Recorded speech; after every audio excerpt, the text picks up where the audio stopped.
پینا یہ جرم کیوں ہے؟ آج لوگ اس کو موج مستی کا نام دیتے ہیں اور شراب پینے کو جرم نہیں سمجھتے۔ شراب پینے کو جرم کیوں نہیں سمجھتے؟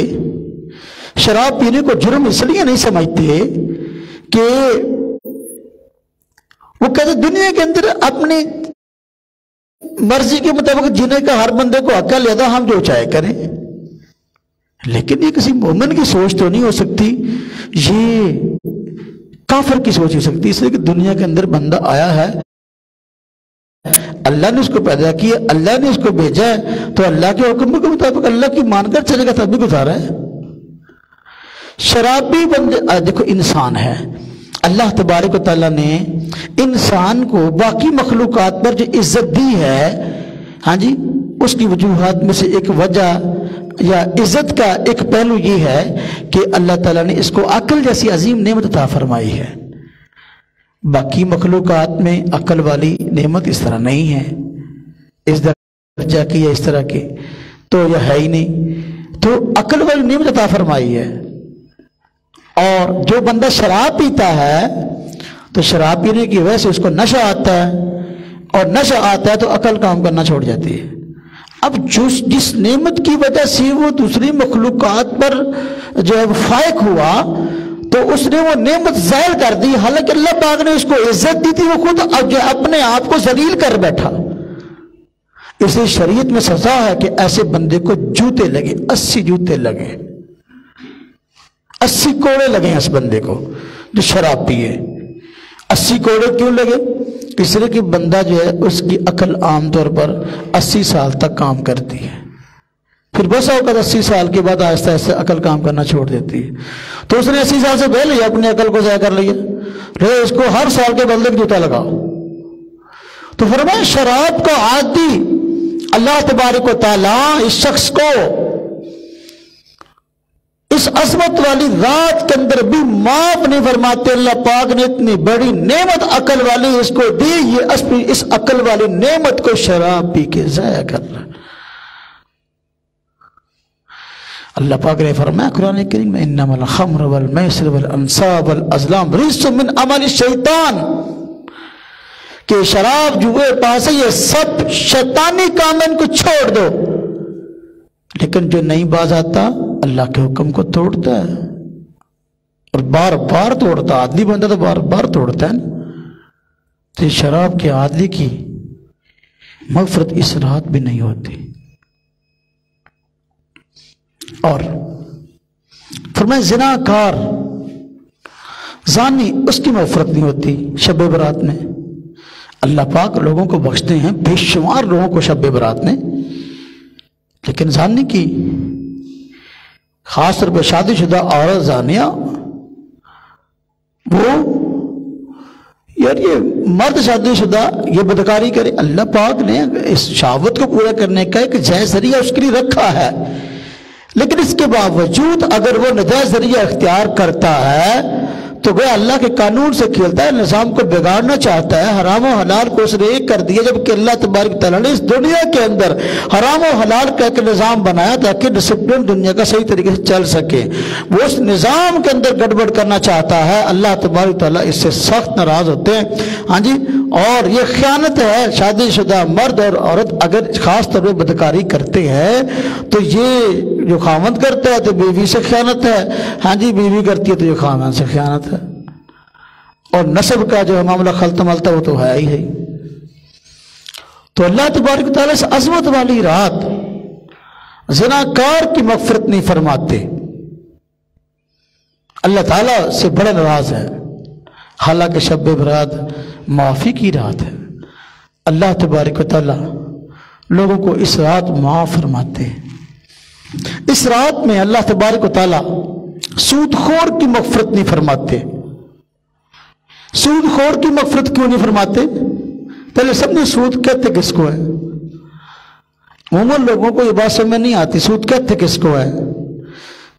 سود کا ویسے معنی تو منافع ہوتا ہے، جبکہ منافع کاروبار میں تو جائز ہے، پھر یہ کون سا منافع جو ناجائز ہے؟ ہم آسان الفاظ میں ایک اس کی تعریف یہ کر سکتے ہیں، سود وہ منافع ہے کسی چیز سے جس کے حاصل کرنے کی شریعت نے اجازت نہیں دی۔ ایک منافع جائز ہے، ایک ناجائز ہے۔ ناجائز منافع کو سود کہتے ہیں، یا بعض حضرات نے سود کی تعریف کی ہے کہ ایسا منافع کہ جس کے پیچھے دوسرے بندے کا نقصان چھپا ہوا ہو، جو خود غرضی پہ مبنی ہے۔ ایک بندہ دوسرے سے منافع چاہتا ہے لیکن اس کے پیچھے پس پردہ دوسرے کا نقصان چھپا ہوا ہے، یہ سود ہے۔ اللہ تبارک و تعالیٰ نے سود کو حرام قرار دیا۔ مشرکین مکہ کہتے تھے انما البیع مثل الربا، کہ خرید و فروخت تو سودی معاملے کی طرح ہے، یعنی یہ نہیں کہتے تھے سودی معاملہ لینا دینا یہ خرید و فروخت کی طرح، بالکل الٹا دماغ تھا ان کا۔ وہ کہتے تھے کہ بھئی سود کو حرام کیوں کہتے ہو؟ دروازہ بند کر دیں۔ سود کو حرام کیوں کہتے ہو؟ کاروبار کے اندر بھی منافع ہوتا ہے، سود کے اندر بھی منافع ہوتا ہے۔ کاروبار کو جائز کہتے ہو، سود کو ناجائز کہتے ہو، تو اس لیے کہتے ہیں انما البیع مثل الربا۔ کافر کہتے کہ بھئی خرید و فروخت بھی سودی معاملے کی طرح، اگر سود کو ناجائز کہتے ہو تو خرید و فروخت کو بھی ناجائز کہو۔ تو اللہ پاک فرمایا نا، دونوں باتیں بہت فرق ہے۔ وَأَحَلَّ اللَّهُ الْبَيْعَ وَحَرَّمَ الرِّبَا۔ حالانکہ بات واضح ہے کہ اللہ تعالیٰ نے خرید و فروخت کو ناجائز قرار نہیں دیا، خرید و فروخت کو جائز بتلایا ہے، اور سودی معاملے کو، سودی لین دین کو، اس کو حرام فرمایا ہے۔ دونوں کو ایک نہ کرو، دونوں میں فرق ہے۔ سود کی بہت ساری صورتیں ہیں، جس طرح کہ وہ چیزیں جو ناپ کر دی جاتی ہیں کسی خاص پیمانے سے، ان کو اپنی جنس کے بدلے بیچنا ہو، لین دین کرنا ہو جنس کے بدلے، تو برابری سرابری ضروری ہے، ہاں جی، اور نقد ضروری ہے۔ یہ باتیں اس کا خیال رکھنا ضروری ہے۔ عام طور پر جو سود میں لوگ مبتلا ہیں وہ ہے قرضوں کا سود، جس کو ربا القرض بھی کہتے ہیں۔ یہ بینکوں میں عام طور پر جو معاملہ چلتا ہے، ہمارے جو کئی صورتیں نکلی ہیں سود کی آج کل، کئی کمپنیاں بھی ہیں جو نیٹ پر جو کہتے اتنے پیسے ہمارے پاس جمع کراؤ، اتنے لوگوں کو جو ہے نا آپ روزانہ ایڈ دیتے رہو تو آپ کو پھر ایڈ کے اتنے پیسے ملتے رہتے ہیں۔ سب سودی نظام ہے، یہ ہے۔ حضور نبی پاک صلی اللہ علیہ وسلم حجۃ الوداع کے موقع پر صاف الفاظ میں فرماتے ہیں کہ بھائی سودی لین دین سے باز آ جاؤ، اور سودی لین دین حرام ہے، اس سے بچو۔ سود کی ممانعت آنے سے پہلے لوگ سودی معاملات کرتے تھے۔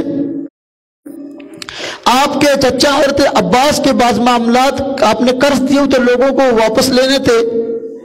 آپ نے فرمایا میں سب سے پہلے اپنے گھر کی مثال پیش کرتا ہوں، میں چچا حضرت عباس کے جن لوگوں نے پیسے دینے سب معاف کرتا ہوں۔ تو اس سے باز آنے کے لیے کہا اور صاف فرمایا کہ اگر باز نہیں آتے، فرمایا فَأَذَنُوا بِحَرْبٍ مِّنَ اللَّهِ وَرَسُولِهِ، اللہ اور اس کے رسول سے اعلان جنگ کے لیے تیار ہو جاؤ۔ اب اتنی بڑی وعید قرآن کریم میں موجود ہے کہ جو بندہ سود خور ہے، سودی معاملات کر رہا ہے، اللہ کے رسول سے اعلان جنگ ہے اس کا، جس کا اللہ کے رسول سے اعلان جنگ ہے۔ اس مغفرت والی رات شب برات میں اللہ تبارک و تعالیٰ اس کی مغفرت نہیں فرماتے سود خور کی۔ سود خور آج نام بدل کر اس کو جائز کرنا چاہتے ہیں، سود کا نام بھی بدلنے پھر بھی ناجائز رہے گا۔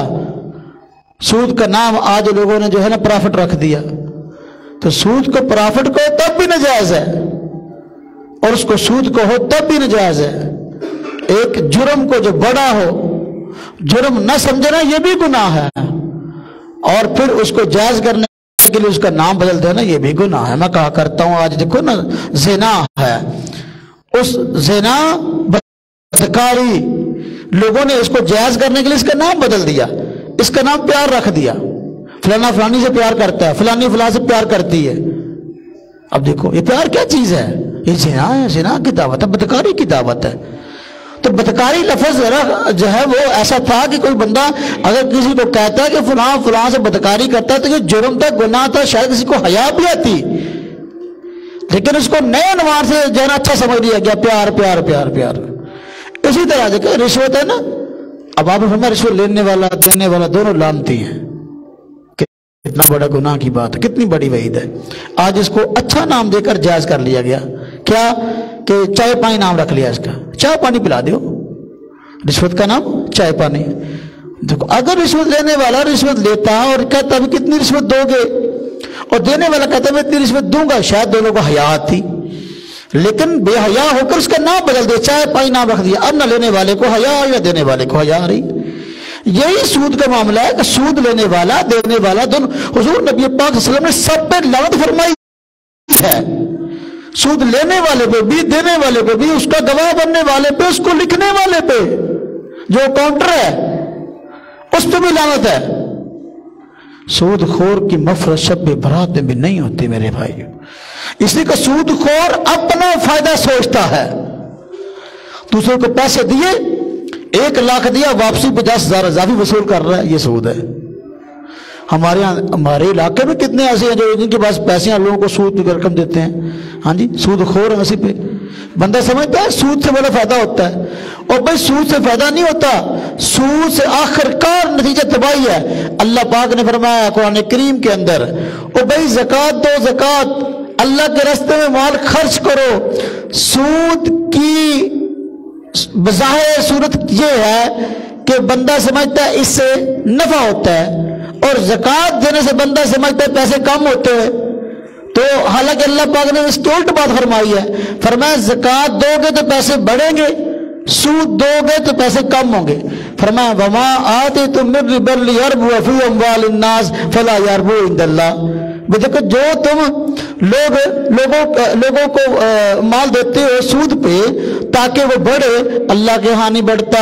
وما آتیتم من زکاۃ تریدون وجہ اللہ، اور جو تم زکوٰۃ دیتے ہو اللہ کی رضا حاصل کرنے کے لیے، اولئک هم المضعفون، یہ لوگ ہیں جن کا مال 2 گنا 4 گنا 5 گنا ہوتا ہے۔ آج بینک والے لالچ دیتے ہیں، بینک میں پیسہ جمع کرا دو، مال 2 گنا 3 گنا فلانا، اللہ فرماتے فلا یربو عند اللہ۔ یہ 2 اور 2 4 کی طرح معاملہ واضح ہے، لیکن اس کی باوجود سود خور اس کو سمجھتا نہیں ہے، بلکہ الٹا دلیلیں دینے کی کوشش کرتا ہے۔ الحمدللہ ہمارے پاکستان کی وفاقی شرعی عدالت نے 1 مرتبہ نہیں متعدد مرتبہ جو ہمارے ملک کے اندر سودی نظام ہے اس کو باقاعدہ طور پر حرام بتلایا، ناجائز بتلایا۔ اور دیکھو 12 سے اس کے خلاف اپیلیں ہوئی ہیں، ایس بی ایل والوں کو بہت خارش ہوتی ہے، اور بھی بینک والوں کو پہلے بھی فیصلہ آیا، اس وقت بھی درخواست انہوں نے دی دوبارہ کہ جی اس پر احسان نہیں کرو، ہاں جی اب پھر فیصلہ آیا، اب پھر انہوں نے دی ہے، جتنی چاہے اب تو مسترد بھی ہوگی سنا۔ تو میرے بھائیوں ہماری ملک کی معیشت جو ڈوبی ہے، آج ہر پاکستانی بچہ جو پیدا ہوتا ہی لاکھوں کا مقروض ہے، اس کی بڑی وجہ یہ سودی نظام ہے۔ کہا جاتا ہے کہ آج سے پتہ نہیں کتنے سال پہلے ایوب خان صاحب کے دور میں انہوں نے کوئی پتہ نہیں 60 کروڑ روپیہ سود پہ لیا تھا۔ آج ہمارا ملک پر جو خربوں سود ہے وہ وہی بڑھتا ہوا آج اس شکل کے اندر آ گیا، مزید بھی لے رہے ہیں، وہ بھی بڑھ رہا ہے۔ یعنی ابھی IMF کیا کر رہی ہے، ہم نے جو سود ہے اصل سودی کی جو سود کی جو قسطیں ہیں ہم وہی اتار رہے ہیں، اپنا قرضہ نہیں اتار رہے، سود ہی اتنا بڑھ رہا ہے، بلکہ اور زیادہ سود لے رہے ہیں۔ IMF اور سود دیتی ہے لیکن پہلے اپنی شرطیں لگا دیتی ہے کہ ہاں جی پیٹرول کا ریٹ بڑھاؤ، آٹے کا ریٹ بڑھاؤ، ہاں جی گھی کا ریٹ بڑھاؤ، یہ اپنی شرطیں منواتی ہے، اس کے بعد مزید قرضہ دیتی ہے۔ اب ہمارے اوپر آج جو مہنگائی کا سلام مسلط ہے اور غریب دن بدن غریب ہوتا جا رہا ہے، اس کی بنیادی وجہ ہمارا یہ ہے کہ ہم سب کو سودی نظام کے اندر جکڑ دیا گیا۔ حضور نبی پاک صلی اللہ علیہ وسلم نے فرمایا شب برات کے اندر رحمت والی مغفرت والی رات ہے، اللہ تبارک و تعالیٰ لوگوں کی